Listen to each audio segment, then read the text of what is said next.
मित्रांनो, बिग बॉसमध्ये इरिनाला निकी बोलत होती, तेव्हा तिच्याकडून कोणी पण निघालं नाही.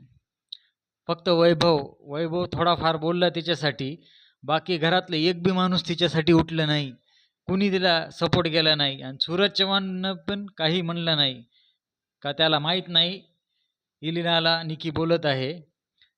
पण इरिनासाठी ते बघून खूप वाईट वाटलं. ती बाहेर देशातून आलेली आहे.